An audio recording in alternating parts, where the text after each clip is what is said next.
আজকে আপনাদের সাথে কিছু কথা শেয়ার করি।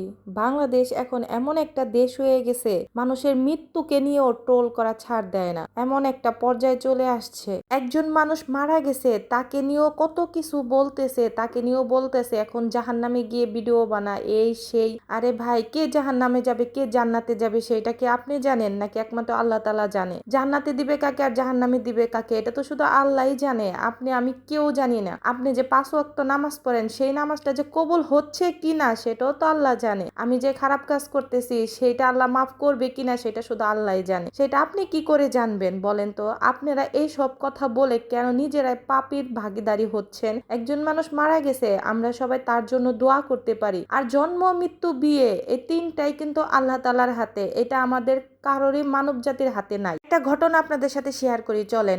এক লোকের নাকি নাকের ভিতরে ভাত চলে গেছিল ভাত খাইতে খাইতে। তো অনেক চিকিৎসা করার পরও লোকটার নাকের ভিতর থেকে যখন ভাতটা বের হচ্ছিল না, তখন একটা ডাক্তার তাকে সাজেস্ট করলো আপনাকে একটা চায়না ডাক্তার দেখাতে। চায়না একজন ডাক্তার আছে, সে খুবই ভালো, আপনাকে অপারেশন ছাড়া সে নাকের থেকে ভাতটা বের করে দিবে। আর তখন লোকটা আর কোনো কিছু তড়িঘড়ি চিন্তা ভাবনা না করে সে চায়না যাওয়ার জন্য সবকিছু প্রস্তুতি নিয়ে নিল। সে চায়নাও চলে গেল। প্লেন থেকে নামার কিছুক্ষণ পরে তার এমন একটা হাঁচি আসছে, হাঁচি আসার সাথে সাথে নাকের থেকে যে ভাতটা ছিল বের হয়ে গেছে, আর ওই ভাতটা একটা ওইখানকার মুরগি খেয়ে ফেলছে।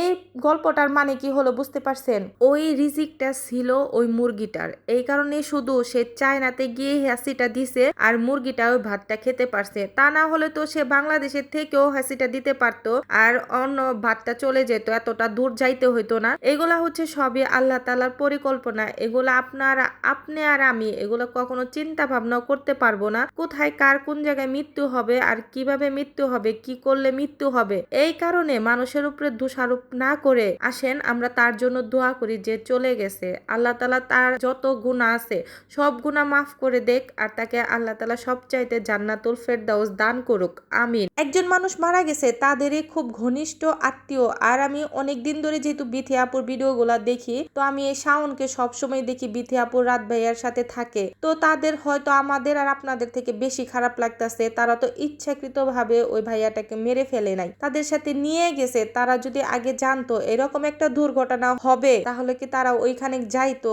আপনি আমি কি জানি আজকে এখন বসে আছি, বেঁচে আছি, জীবিত আছি, কালকে কি হতে পারে? আচ্ছা, আমরা মানুষ কেন একজন মৃত মানুষের জন্য দোয়া করতে পারি না বলেন তো? আর এই যে কিছু পাবলিক এত এত ফারহানা বিথিকে নিয়ে ট্রোল করেন বা আজকে কালকে থেকে এই যে গালাগালি শুরু করছেন, তার যে কয়েকদিন পরে 3 মিলিয়ন ফলোয়ার্স হবে, মানে 30 লক্ষ ফলোয়ার্স সামনের দিকে এগিয়ে যাবে। এই 30 লক্ষ মানুষগুলা কে?